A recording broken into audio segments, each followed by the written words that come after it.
Hello प्रिय पिला माने समस्त को ओडिया सार ओएवी यूट्यूब चैनल को स्वागत। आशा करछि समस्ते भलरे थिबो। आज तुम मानक पई आनी देछि एक रचना साहित्य समाज नवम रु द्वादश श्रेणी पिला मानक पई एही रचनाटी प्रस्तुत करा जायछि। आशा करछि समस्त को एही रचनाटी बहुत भल लागिबो।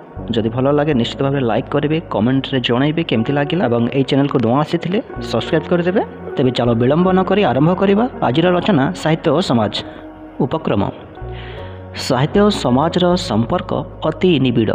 बहु पुरातनरू एही दुहिंक मध्यरे संपर्क रही आसीछि। सबुबेले समयर पथ प्रदर्शक रूपे साहित्य छिड़ा होइछि। जेतेबेले समाज रे अन्याय, अत्याचार, अंधविश्वास बढ़ी जाइछि, सेतेबेले साहित्य ही से सबू दूर करने आगे आसीछि। समाजर हित साधन करने साहित्यर प्रधान कर्तव्य। समाज मध्य निजर अविच्छेद्य अंग भाव साहित्य को आपणा करिछि। तेणु उभय साहित्य और समाज गोटे मुद्रार दुई पार्श्व भली। समाज को साहित्यर अवदान। मनीष निज मुह को देखिबापाई दर्पणर साहाय्य निए। मुहरे किछि अरुचिकर चिन्ह देखिले ताको हटै दिए। क्रीम पाउडर मुहरे लगाई मुंड को पानिया सजाई दिए। ठीक सही भली साहित्य हेउछि समाजर दर्पण सदृश। साहित्य समाज रे घटुवा दुर्नीति, अन्याय, अत्याचार, अंधविश्वास, कुसंस्कार लोकलोचन को आणे। तार कुप्रभाव परे कही समाज को से नुआ रास्ता देखाए। साहित्य समाज को एक नुआ रास्ता देखाई प्रगति आड़कू टाणी निए। साहित्य माध्यम रे आमे सामाजिक जीवनर भलमंद, दुख सुख, हानि लाभ इत्यादि उपरे जानी पारू। अनेक कविंक लेखारे समाजर स्थान रही थाए। कवि माने निज लेखा माध्यम रे समाज को एक नूतन दिग दियंती।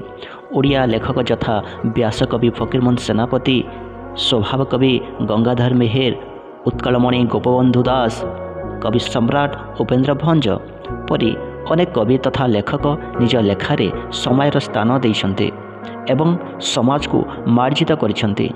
दृष्टांत स्वरूप फकीरमोहन सेनापति डाकमुंशी गल्परे एक संतानर कर्तव्य वर्णित। उक्त गल्परे पुआ समाज रे प्रतिष्ठित हैला परे बापा माँ प्रति निज कर्तव्य भूली जाउची। सही घटना केमिति आगू न घटे सेथिपाई एही गल्प समाज को एक शिक्षा दिए। साहित्य को समाजर अवदान। समाजर लालन पालन रे साहित्य विकसित। साहित्य स्रष्टा मानकु समाज रे सम्मान दिया जाए। फलरे साहित्यर सृजनशीलता वृद्धि पाई थाए। अनेक पाठक मानक द्वारा साहित्य लोकप्रिय होई थाए। लिखन क्षेत्र रे समाज रे नाना प्रकार प्रतियोगिता मध्य अनुष्ठित हुए, जहा फलरे समाज रे नुआ नुआ लेखक आविर्भाव हुअन्ति। साहित्य समाजर पथ प्रदर्शक साजिथिबारु समाज मध्य साहित्य को निजर कृतज्ञता ज्ञापन करथाए। साहित्य सामाजिक दायित्वबोध। साहित्य सामाजिक दायित्वबोध प्रतिफलित होता है। स्रष्टा समाजर उन्नति साधन पाई समाज सहित निजको एकभूत कर दिए। स्रष्टा समाज पाई नीलकंठ साजे। महादेव जेपरी लोकंक मंगल पाई विषपान कले, ठीक सही भली कवि निजे केते दुख सही लोकंक पाई अमृत वर्षा कर दिए।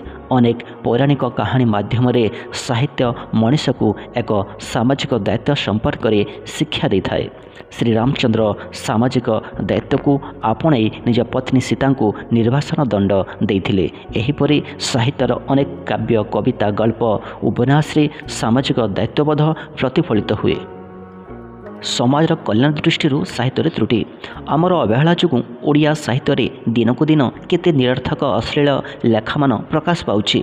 एही अश्लील लेखामान समाज उपरे कुप्रभाव पकाउछि। अन्य भाषा मानकर मध्य अनुवाद साहित्य ओडिया भाषा रे मिश्रित अछि। सेथिरे किछि अश्लील शब्द व्यवहार फल सामाजिक जीवन में विशृंखला देखा दउछि। एथिपाई अन्य काहाकू दोष न दे से सब केमति दूरीभूत हेब सेथिप्रति ध्यान देवा उचित।